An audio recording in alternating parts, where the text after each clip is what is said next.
in this like moment where I'm like laying on my hip and he's got my leg strapped, right? I'm still over his knee. So if I'm fast enough to respond to it, I can come back up, right? To get here and blast through to like twister side. I can of course set up ninja rolls and stuff like that. Right? You can come up, you just get your knee to the floor and bail out. If you're a little bit faster and okay with conversions, there's a nice Barambolo catch right there too, right? Because as he sets me in and I get here, right, my knees are already turned in because my knee's not in the prayer position for heel yet. He's still pushing my leg up and catching the heel.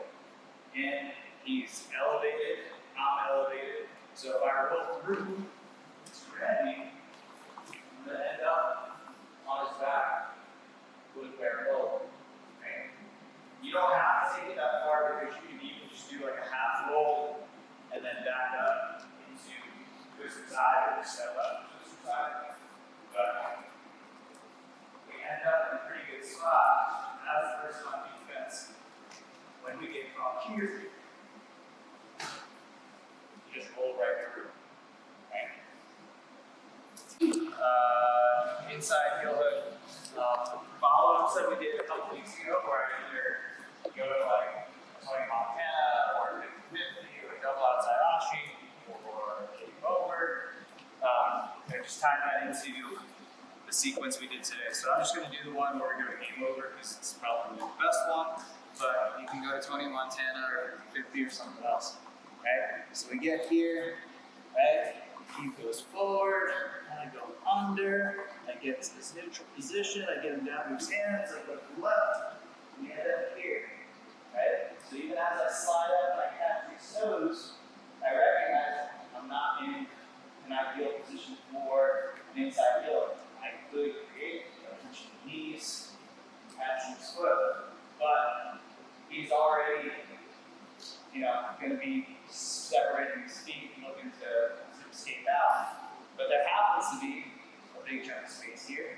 So it opens up kind of perfectly that I can let this go, shoot this arm through, and then as he goes to run, I'm able to catch, cross my feet, sit up, and game over.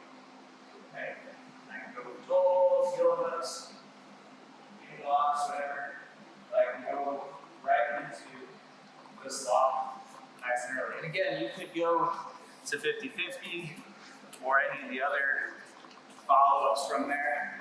You could invert with that, which would be really tricky. You can do that.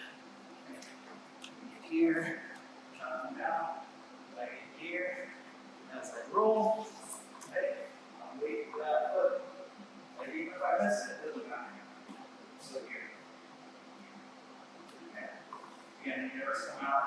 It's a double outside. Okay. You could have not swam this arm through and just can't get it. Something like that. But it's a good catch to find if you can, on the roll, switch their foot to the outside of your hip. Okay? So as we get here and I chop them down and we go, right? His foot is on my left hip. Now it's on my right hip. And I chop this foot.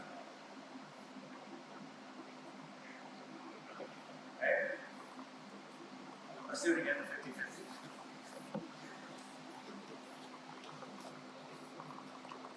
This time we create the same situation. We go. This time I'm just going to roll through. Catch him. Okay. You want to go. Okay. And a lot of times we think we're going to go heel slip, left knee down, sit, take his back, or whatever it is. But again, we're landing in a situation where I'm not heel slipping with my knees away. I fell on this hip. Okay? If I just stay here, I'm in a bad spot because in order for me to heel slip, I have to be able to switch my hips all the way over here. And doing so, he has a lot of time to catch my heel. Okay?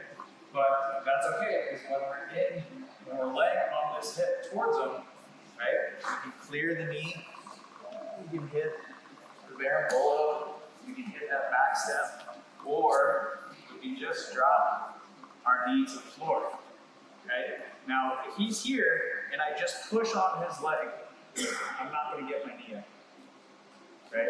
I need to be able to push below the level of the ground that we're at. And I can't do that unless I can grab me underneath. So I need to be able to get on my shoulder, and now when I go to push, I can clear my knee line, okay? Which is the same thing that I'd be doing if I was committing all the way to berimbolo, because if I was to do the berimbolo, I'd end up just moving my knee out to get into this position, okay, where I can take it back. But if we're not going to invert, we're not going to do all that stuff, at the very least, we land here so he even has that second foot, right? My knee's pointed towards him. It's going to be more challenging, or at least a later stage in the escape, for me to like clear my foot and get all the way over here. I may not have the berimbolo in my arsenal, right? Maybe I might have a bad neck. Maybe it's just too fast and fancy for me to think about, but I can always like tuck in underneath. I should always be able to do like a half granby and get on my shoulders with my hips in the air. So I'm going to take both my hands, put it on the side. I'm going to tuck underneath on my shoulders and just push my knee out. Now there's no more heel hook. Even if my foot got caught here, there's no heel hook, right? My toes are down, my heel's up, oh no. There's nothing for him to do here. My knee is out. There isn't really anything for him to grab. And as long as I'm clear now, I can use my foot, I can use my hands, I can just clear out. So even if Tyler goes for all this fancy brown belt nonsense, they saw on Instagram, he gets me here, to here. As long as I can do this, I can clear my knee before he does his finish. You just have to recognize that you fell into this posture. It doesn't really matter how you got there. I fell into an inside entanglement where I'm laying on my hip towards my opponent. So I'm either going to berimbolo and escape, or no matter what, I'm clearing my knee line. Right? And again, it's not just going to be a push. You're going to have to roll and pop up. Now, if you take that roll and you pop all the way up to where you switch your hips, fine. If you take that roll to where you come all the way through to this stuff, that's fine also. But it just starts with clearing that knee towards the floor. But again, it's not, keep this tight, it's not me doing this. This is me pushing him like on a horizontal line. I need to get underneath him and push up. Right? So even if you just did this with your partner, have them hold tight, get your hands under thighs, and really get your shoulders here. See how I'm looking up at the ceiling? As you do this, and then drop your knee to the floor. Over and over and over again. Just here and here.